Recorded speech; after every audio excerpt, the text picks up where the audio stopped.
주신 은혜에 감사하는 오부 묵상입니다. 오늘은 창세기 24장 10절에서 20절의 말씀을 통해 먼저 기도로 하나님의 은혜를 구하라 라는 제목으로 은혜를 나누겠습니다.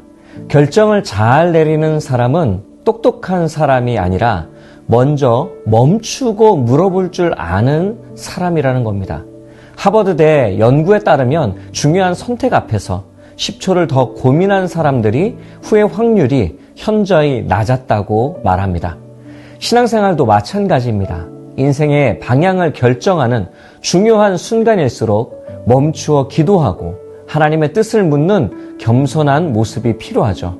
오늘 본문 속 아브라함의 종은 결혼이라는 중대한 사명을 앞두고 먼저 기도로 주님께 은혜를 구하고 있습니다.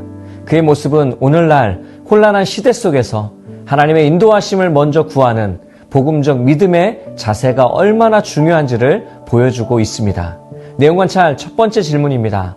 아브라함의 지시를 받아 떠난 종이 도착한 곳은 어디입니까? 아브라함의 종은 낙타 10마리를 이끌고 주인의 명을 따라 메소포타미아 나홀의 성에 도착합니다. 그는 저녁 무렵 우물가에 낙타를 쉬게 하며 하나님의 섭리를 기다리는 그 자리에서 조용히 머물렀습니다. 하나님의 인도하심은 도착지에 있는 것이 아니라 하나님의 시간과 환경 속에 이끄시는 그 때와 장소에 있다라는 사실을 보여주고 있죠. 여기에는 하나님의 섭리가 있었습니다.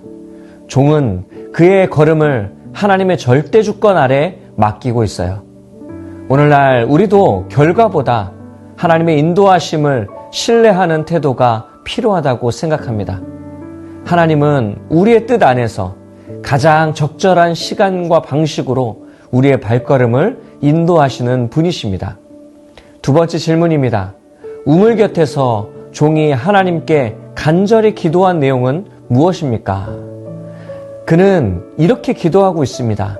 오늘 나에게 순조롭게 만나게 하사 내 주인 아브라함에게 은혜를 베푸시옵소서라고 기도하는 거죠.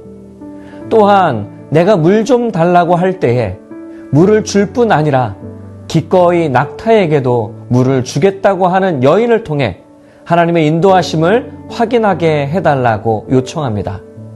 이것은 구체적으로 기도하는 모습을 보여주고 있습니다. 구체적으로 기도할 때 현실 속에서 구체적으로 나타나는 것이죠. 물을 길어서 낙타에게 먹여줄 수 있는 여인은 많지 않습니다. 힘들기 때문이죠. 인간의 외모를 구하지 않고 준비된 여인을 바라보았다고 할 수 있습니다. 우리도 기도하는 가운데 하나님의 뜻이 나타나기를 구하는 모습이 필요한 줄로 믿습니다. 연구와 묵상입니다. 아브라함의 종은 왜 중요한 결정에 앞서 하나님께 징표를 구합니까? 종은 주인의 집안을 이어갈 아주 중요한 며느리를 찾는 임무 앞에 있는 거죠. 막중한 책임에 대한 부담감을 갖고 있습니다. 그러나 자신의 경험과 판단이 아닌 하나님의 예비하심을 바라보았습니다. 그래서 그는 하나님의 긍휼과 인도하심 없이는 아무것도 결정하지 않겠다라는 그런 믿음의 태도로 징표를 구하고 있었던 것이에요. 우리의 신앙의 모습도 이래야 합니다. 모든 계획과 뜻이 하나님께 있음을 인정해야 합니다. 이 일이 잘 되게 해달라는 기도보다 하나님의 뜻이 어디 있는지 물어보고 고백하고 신뢰하는 그런 모습이 필요합니다. 느낀 점입니다. 단순히 자신의 판단에 의존하지 않고 하나님께 기도하며 인도하심을 구한 종의 모습에서 무엇을 느낍니까? 종은 자신이 가진 정보나 판단력에 의지하지 않았어요. 그는 하나님의 인도하심 없이는 진짜 좋은 선택이 있을 수 없다는 확신 속에서 기도했습니다. 우리 시대는 자율성, 자기결정권, 그것을 지나치게 강조하고 있죠. 성도에게는 하나님의 뜻을 아는 것보다 더 중요한 것은 없습니다. 아브라함의 종은 믿음의 가정이 세워지도록 기도하며 하나님의 계획과 뜻이 어디에 있는지를 구했던 것입니다. 이것이 지혜이고 이것이 우리가 배워야 할 겸손한 기도입니다. 오늘 우리는 복음을 붙잡을 뿐만 아니라 하나님의 뜻에 대해 기도하는 일에 두려워하거나 지체하지 말아야 합니다. 하나님께 100번의 질문은 100번의 응답으로 오게 될 것입니다. 물어보지 않기 때문에 응답받지 못하는 사실을 깨달아야 합니다. 결단과 적용입니다. 내가 하나님의 뜻을 먼저 구하는 기도를 통해 응답을 받았던 적은 언제입니까? 오늘 해야 할 일을 하나님의 은혜와 도우심을 구하기 위해 무엇을 실천하겠습니까? 하나님의 인도하심이 필요한 아주 중요한 순간이 있을 겁니다. 특히 선택의 기로에 있을 때 어떤 길이 주님의 뜻일까 고민하는 순간도 있었을 겁니다. 내 눈에 보기에 좋은 길로 가야 할지 아니면 마음이 끌리는 것으로 가야 할지 몰라서 불안했던 적도 있었을 거예요. 말씀을 붙들고 기도하는 방법밖에는 없지 않을까요? 너의 길을 여호와께 맡기라.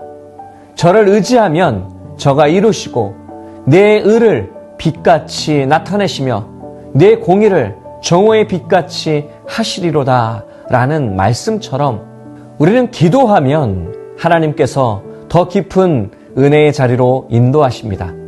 지나고 보면 더 유익한 길로, 최고의 길로 인도해 주셨음을 깨닫게 되는 거죠.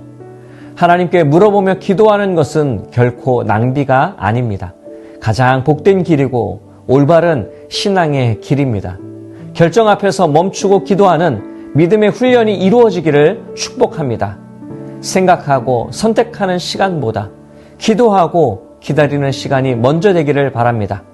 거창한 믿음보다 하루하루 하나님의 뜻을 따라가려고 하는 믿음의 방향성이 바로 잡혀지길 주님의 이름으로 축복합니다. 이 시간 함께 합심하여 기도하기를 원합니다. 오늘 들은 말씀을 위해서 기도할 때 내 뜻과 힘을 의지하지 않고 하나님의 은혜와 도우심을 기도로 먼저 구하며 살 수 있도록 기도하기를 원합니다. 담임 목사님을 위해서 기도할 때 영적 공격과 시험에서 보호하시고 모든 어려움 속에서도 믿음으로 승리하며 담대하게 사명을 감당하도록 기도하겠습니다. 성문교회 영가족들이 예배와 공동체의 기쁨을 회복하여 하나님 안에서 기쁨과 위로를 누리고 성도 간의 사랑이 더욱 깊어지도록 기도하겠습니다. 이와 같은 기도 제목을 놓고 함께 합심하여 기도하겠습니다.